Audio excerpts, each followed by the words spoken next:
Welcome back to the next episodes of Taste of Transylvania. Back by popular demand, the commentary was very clear. You guys are interested in learning a little bit more about my Romanian past and Romanian culture. And I can see why. It is kind of an unknown entity amongst most Americans. A lot of people are more familiar with Russia than they are with Romania. And that's okay, because it is a little bit of an obscure place. But it is a very rich place with fantastic history, amazing people, and a lot of diversity for over thousands and thousands of years. So, although COVID may have kicked my butt for the last couple of weeks, we are back, baby, and we got some special treats for the Taste of Transylvania series. That's right. I'm bringing out a lot more of my past and a lot more of some very obscure and interesting things about the Romanian culture and the Transylvanian culture specifically my area of Maramureș. So let's delve into it. In today's first episode, I am bringing out something very, very special. As you can see, I'm back out in the field again. And of course, because we are out in the field, we're bringing back the Coasa. Because it is time now, right before the dry season, to harvest that tall and matured grass that I let mature from the last Coasa episode. Not only are we going to be doing more Coasa stuff and more harvesting of hay and building, as I promised, the furciturn or capițe, I also brought out something very, very interesting and very, very traditional. Check out my belt. Now this is a very traditional Transylvanian belt. And this is actually called the Chimir or Curea. And it is a very fascinating piece of equipment here because it doesn't actually hold your pants up. It has an entirely different set of purposes to it. Let's delve into a little bit of history about what this thing is. Romania, of course, is a very, very diverse country. And it has several different regions with several different peoples that have been there for hundreds, if not thousands of years, and have kept many of their old traditions, and eventually it all kind of got blended together. So, let's delve into a little short bit of history of Romania. What is Romania in the first place? Well, Romania is a mix of the old Dacian Empire that was eventually colonized by the Romans. So you had Dacia, and eventually Trajan, or Traian, was the Roman who ultimately conquered the Dacian Empire and conquered the capital of Scythe. And because of that, well, it became Romanized, hence Romania, which is Little Rome. Of course, we have a lot of Romanesque architecture and a lot of Romanesque style history, but we didn't lose touch with the Dacian side. The main heart of Romania, where the old original Dacian capital is the region known as Wallachia. Wallachia may sound kind of familiar to you, because who came from there? Vlad Dracu, that's right, or Vlad Țepeș, as he was commonly called in the area. Or, as you guys may know him as, Dracula. Now, Wallachia is known as kind of the heart and seat of the Romanian people, ethnicity, culture, which is the truest heart of the old Dacian Empire that was then intermixed with Roman identity, Roman genetics, and Roman culture elements, at least some of the elements. We didn't lose all the Dacian elements. Now, where I come from is northwest Romania in Transylvania, and specifically Maramureș. Now, that is not quite considered the old heart of Romania. In fact, that is an entirely different province in a different section. Transylvania, on the other hand, was actually part of the Hunnic Empire, later on the Magyar Empire, and then thereafter the Austro-Hungarian Empire. The people there and the diasporas that are still there are largely Hungarian by ethnicity, culture, and identity. In fact, many of the older generation of those diasporas don't even speak Romanian. Or if they do, it's very, very broken Romanian. They still hang on to their Hungarian language and Hungarian roots.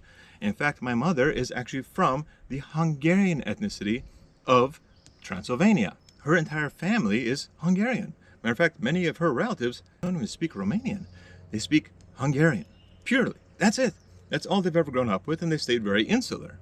Now, my father's side, however, is a little bit more of the Roman mix. Even though he is from Transylvania himself as well, he's kind of bloodline is a little bit lost to history, but just genetically, feature-wise, culturally, he comes from the more Romanized part of Transylvania, which is kind of a little bit of the intermix between Roman and Dacian cultures.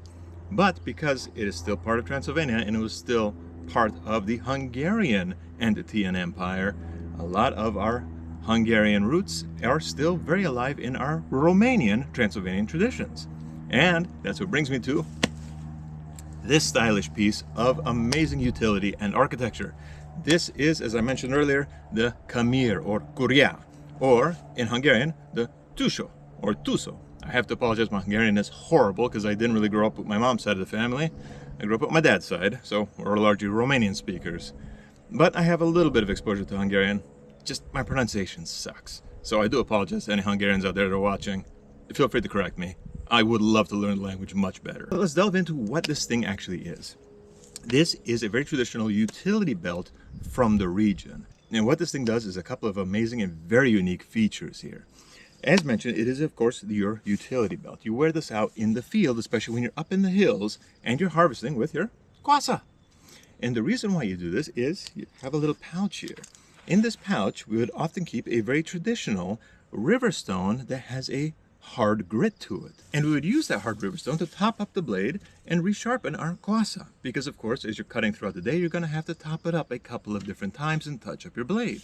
And you want it to have that slightly serrated utility edge, and that river stone was ideal for it. And it lived right here in this little pouch. In addition to that, a lot of the older generation will keep a little fire or tinder bundle in here because when you're up in the hillside, well, you got to take a break for lunch. So what do we do for lunch?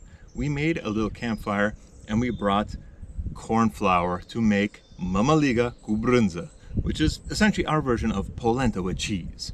But it's delicious, amazingly simple, amazingly filling, sticks to your ribs, and gives you plenty of energy to power through the afternoon heat in order to get the harvest in. In the belt loops themselves, we would often pack other tools such as hand scythes, small saws, and of course the ubiquitous hatchet. You have to bring in your woodsman axe because it leads into the next part of what this belt is used for. In Romania, we have the Carpathian black bear. Now, many people may say, well, it's not a brown bear or a grizzly bear, but still, it is about a 400-pound beast, and I've seen one of them that had gotten trapped and was ultimately dispatched. And when I got up to the body with some of the hunters there, I saw his paws were as big as my face. His claws alone were as long as my fingers. Can you imagine that thing digging into you? Here's the culture with Romania. Unlike here in the US, where firearms are a prevalence among outdoorsmen and hills people, in Romania, especially after the communists took over, that was a no-go.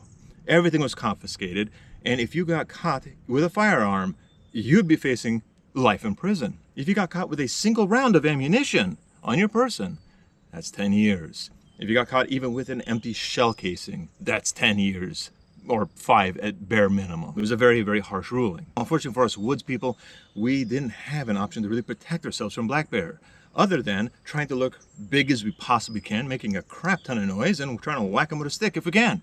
Or as some of the old men in the village would like to brag, that they popped them right in the nose. Of course, it's that whole fishing story, because the fish got bigger every single damn time, right? So, I have a little questions about their stories sometimes. But nonetheless, that was the method of doing it. As a matter of fact, when I was younger, when we went back to visit, after the fall of communism, I went up with one of the shepherds. And sure enough, we came across a Carpathian black bear who came sniffing around our campsite. He was looking for an easy score of food. So I got to see kind of what the process is for trying to defend your territory. However, yeah, it doesn't always work. Sometimes if it's a mother and cub, or if it just decides it wants to make you lunch, you're kind of screwed. It's gonna come at you. And when it does, you have very little recourse to protect yourself. So other than having either a traditional knife or your woodsman hatchet at hand to try to defend yourself, you have to do what is taught commonly in a lot of woodsman classes now. If you cannot fight it off, cannot scare it off, you hit the ground, ball up, and cover your neck and head. That's pretty standard. But did you notice something when you do that? Try it at home. What do you leave exposed? And of course, as I go back to edit that piece about the Curea, the file is corrupted right at the good part. So I'm refilming it now quickly. So, as I mentioned before, the Curea serves the purpose of protecting you from black bear attacks, specifically the Carpathian black bear. So now as you're doing your duck and cover method, what do you notice that you're leaving exposed? Your kidneys. And they are actually very superficial and very easy to get to. Not just that, but you're leaving your flanks and the soft part of your stomach exposed. And that is where the Curea comes into play. because this is a double-walled, heavy leather that is riveted and stitched over. And that provides you those crucial seconds when you're under a bear attack and you're covering your other vitals, that it gives you that added protection across your kidneys, your flank, and the most sensitive and soft part of your navel. My entire navel area here is entirely covered up. And that buys you those crucial seconds while the bear is pawing away at you, trying to get at you because he can't get at your head and neck, to hopefully allow him to lose interest. But at least it lets you walk away with just a few scratches and not cut totally wide open and bleeding to death. And that is the benefit of the Curea. And that is actually why the woods people back in Romania, back in Transylvania, use this particular piece as a utility belt and is a little bit of armament against potential Carpathian black bear attacks, which unfortunately do happen, not at a high rate, but high enough to warrant the development of this beautiful piece of engineering. So anyway, this was our first episode back with the Taste of Transylvania series. Like, comment, subscribe, and follow for more. We got plenty more episodes coming right up. Join me, the Fuzzy Fixer, and I'll see you all on the next adventure.